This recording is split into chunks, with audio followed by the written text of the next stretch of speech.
Hello, can you hear me? Hi, everyone. Oh, look, we both have tattoos. How about that? How many do you have? How many do you have? And where are they? I have 6, and I'm so glad that my mom is here because it's a great story. When I was 19, my mother drugged me to the tattoo parlor, so it was her fault that I got started at all. This one, my 20-year-old daughter and I got matching tattoos last summer. Love that. It's a sun because she's the sunshine of my life. Oh, love that. The one on my back is the one my mom got, my sister, and even my brother, who was 13 at the time. She got me started, and every time I've wanted a new tattoo, she's like, couldn't you just write a poem? And I'm like, she got me the bug. So I think I'm done, though, just for the record. So we're off to a strong start. I haven't even introduced you. Oh, yeah. Or the panel. So the panel is called Courageous Conversations 2.0, with me interviewing a great interviewer, Catt Sadler, activist and Emmy award-winning journalist. Wait a minute. I just think all around badass. And so I think this should be changed from Courageous Conversations 2.0 to How to Be a Badass in Business, because that's you. So I understand you had an incident in which you quit your job. Yeah. You've got to tell us a story. Well, my story has certainly been out there quite a bit, so I'll give you the super short we want Cliff the Notes inside scoop. version. We want the stuff nobody knows. Okay, well, we're going to see how good your interview skills are. But no, listen, thank you, first of all, for even just having me here, and hi, everybody, and it's so nice. I get chills every time I walk into a room like this, especially lately, because it's like, we're doing it, we're mobilizing, all this is so great. But my story, by the way, it's a pretty familiar one for a lot of people, I think. I was at a job for more than 10 years that I loved. It was my dream job. I was doing what so many of us do. I was saying yes all the time and working nights and taking on extra responsibilities and working weekends and team player. I was that yes girl over and over and over again.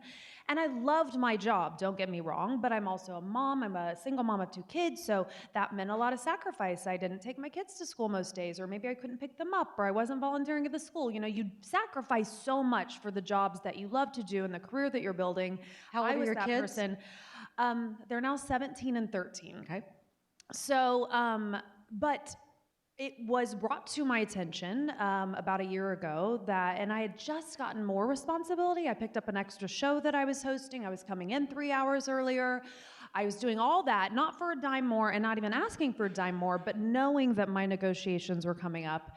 And I really expected, the part is that I was notified, a female executive, by the way, pulled me into a closed-door meeting to just sit me down to say, you should know, because I'd been there a long time. And she said, you are severely underpaid compared to your male counterpart. And so, at first I was a little embarrassed. We just don't talk about who's making what, right? And I was like, how could I not know that? And then I was a little insulted because I'm like, really? I'm working this hard, And then I got angry about it because I learned he was making double what I was making. A little more than double, actually.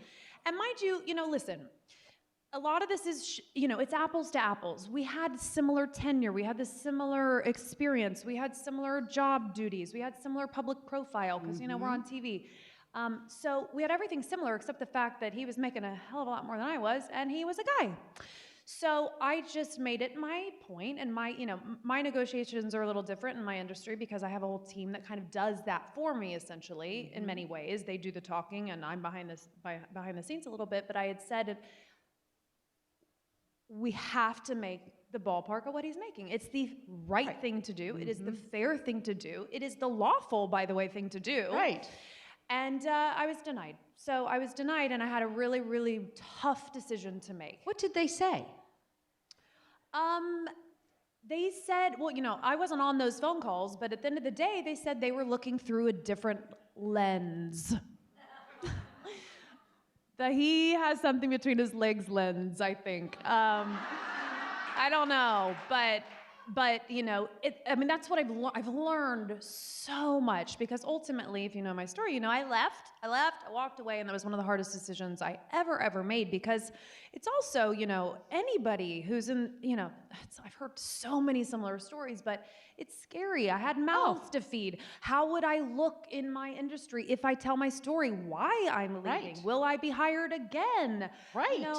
There were so many unknowns. But at the end of the day, it conflicted so much with what I knew was right that I couldn't stay. It wasn't even an option at the end of the day for me, because I thought, I won't do them any good. I won't do the viewers any good. I will be totally disservicing myself and my spirit if I stay and do something that I know is wrong. It was wrong. And so that was it.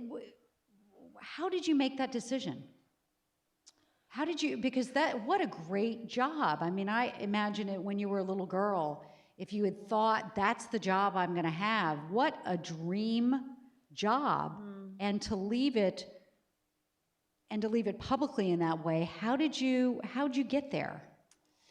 I had a lot of conversations with a lot of people that I respected and looked up to, and mentors in the business, and really, really good friends. And it really just boiled down to, at the end of the day, it was just like, listen, do you bet on yourself? I mean, and the answer was yes. I mean, I felt like after I'd been in broadcasting for 20 years, 5 days a week, I had the experience. I knew my value because they kept putting me on air more. So I'm like, they value my contributions and my skill set.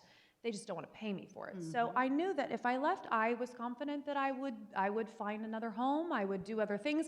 And I will say, and I always say this to anyone who's building their career, and we're all disposable, right? I mean, at the end of the day, we are. And so the best thing I ever did was build kind of an adjacent business for myself, my brand. I have a digital website. So I was kind of always knowing in the back of my mind to have something else, to invest in yourself in a way that maybe your company might not be doing. Yeah. So that gave me comfort and more confidence to leave. But I didn't know how the world would react. I mean, I thought people might not care. How much positive feedback? How much negative feedback? How much hate mail? What was the reaction? The reaction. And what did Ryan Seacrest say? Because what's up with that?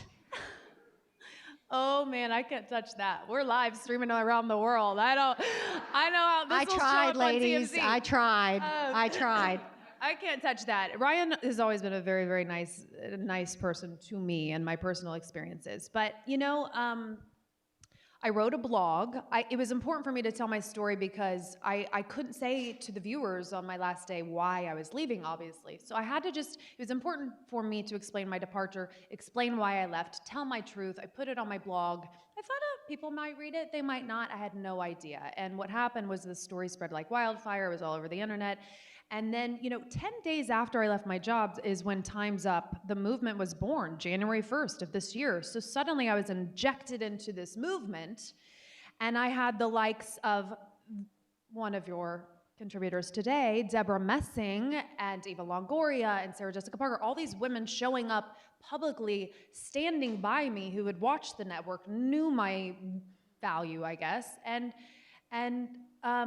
I could have never predicted the response and the rallying behind my decision. It's hard to put into words, to be honest, because it was unexpected, and it was touching, and that's when, I've always been a champion for women, but that's when I was like, whoa, the collective is so powerful. One person goes out on a limb, and my name was attached to the movement, but in reality, I was just and am just a symbol, one story for all of the disparity and all of the injustice and everything that's happening around the world. So we keep saying leaning in, leaning back, whatever. I had to lean into this being kind of my new path and my new purpose.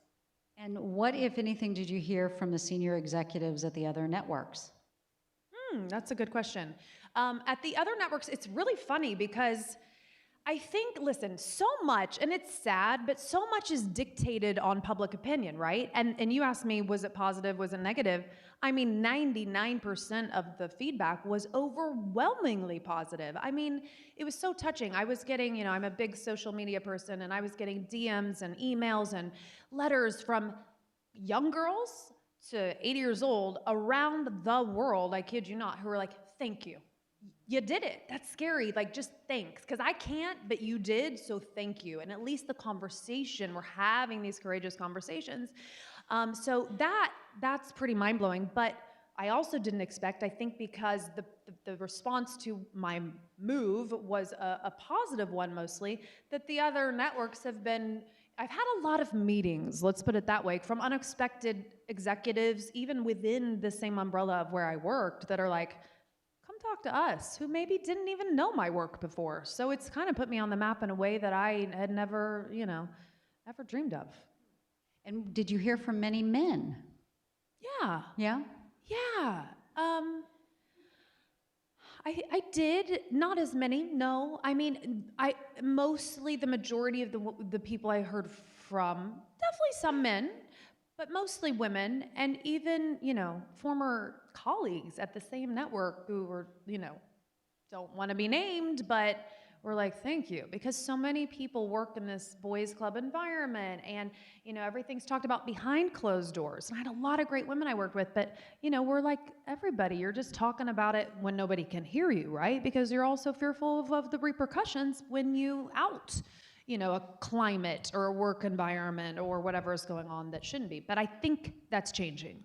Well, I think it is. I really do, and I think with the courageous moves of women like you, because what happened just a few years ago, if a woman came out with a story about this, she was ostracized by society. I mean, if you think about Ellen Powell when she sued Kleiner Perkins, whoa.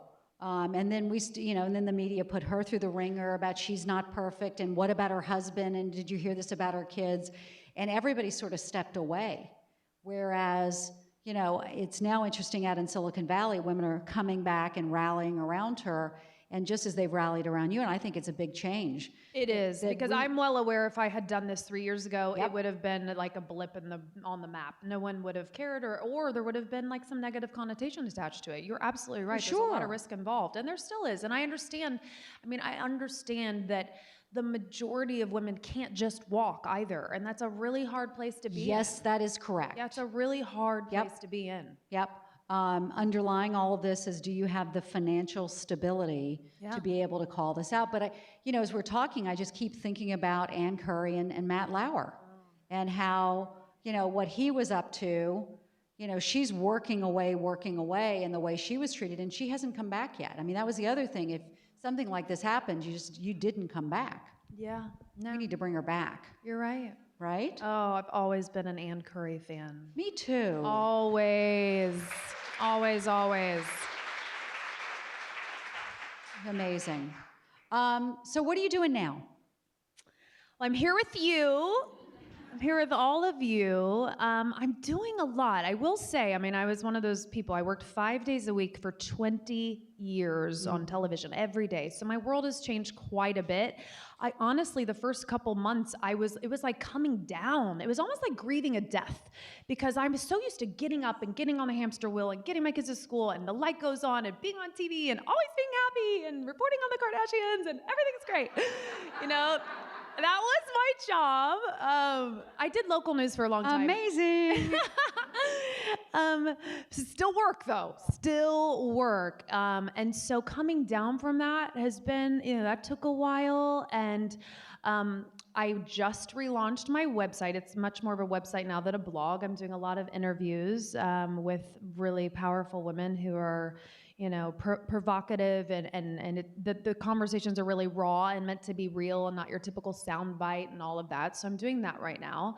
I'm also in the development side of television now. So where I always used to just be a TV, not just, but I was a television host with a journalism background, but I'm now developing a series. And so I'm on the pitch side of, I'm trying to get that sold as we speak, but my friend, Jennifer Lawrence, is executive producing the show with me. And I can't say a lot, but what I will say is it pertains to all of the issues, the very reason you guys are sitting here, what we care about. Like, the point is, we've seen the headlines, we've heard the sound bites, but we need to deep dive into these issues. So we have a lot of work to do, and so I've been a lot of pre-production, creating, researching on getting this show on the air. Well, it's interesting because it really is the tip of the iceberg, the sexual harassment, and is really only calling it out and lancing the boil is really only the very, very, very, very beginning.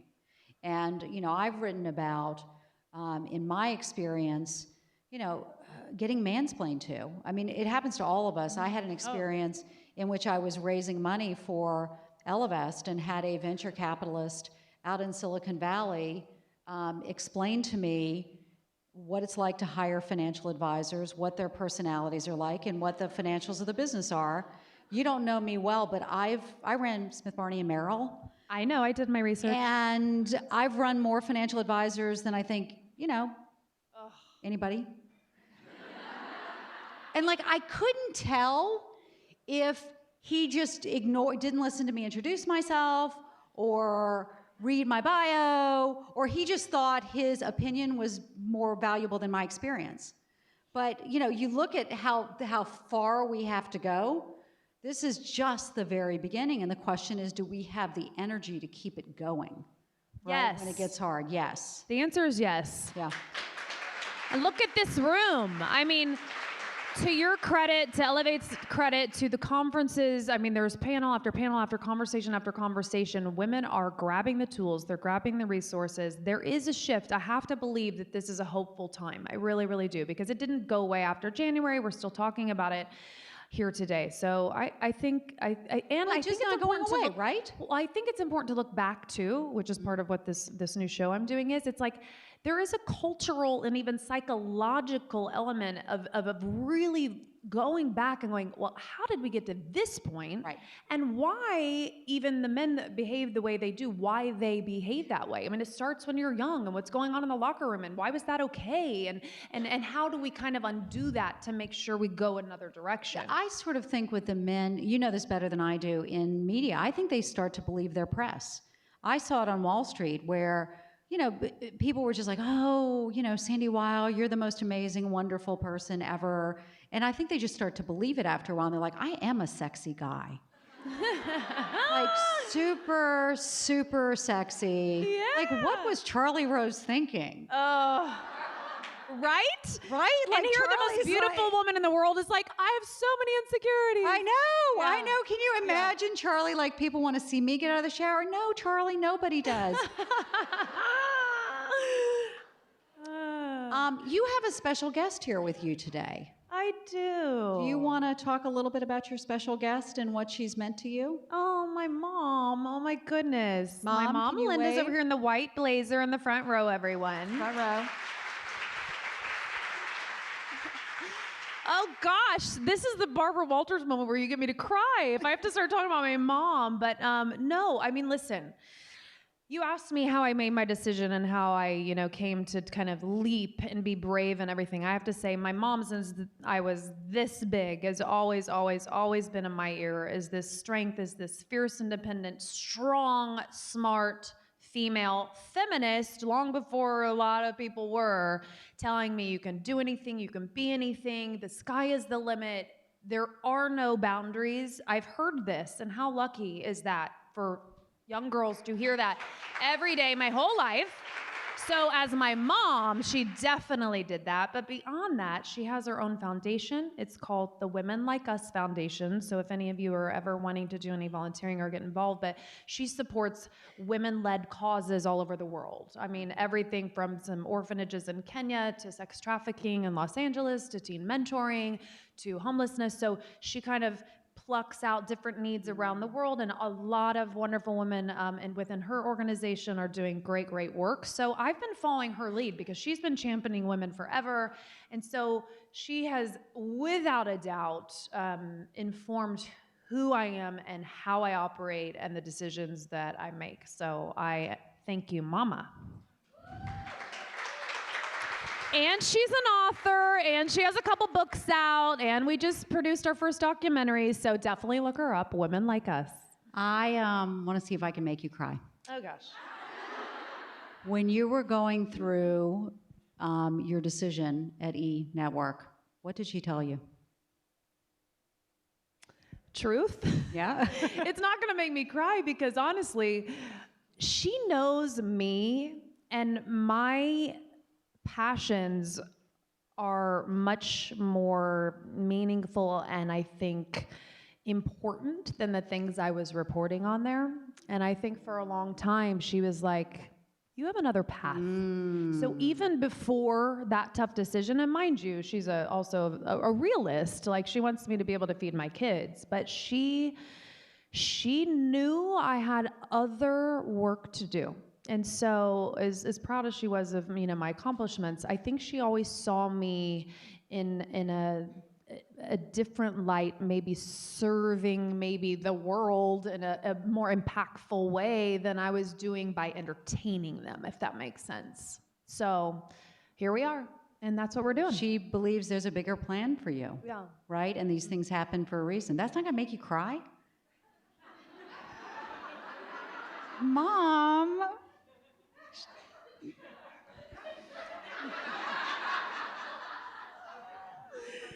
Oh, man. I'm not going to cry. You sure? I'm sure. Okay, time for Q&A. That's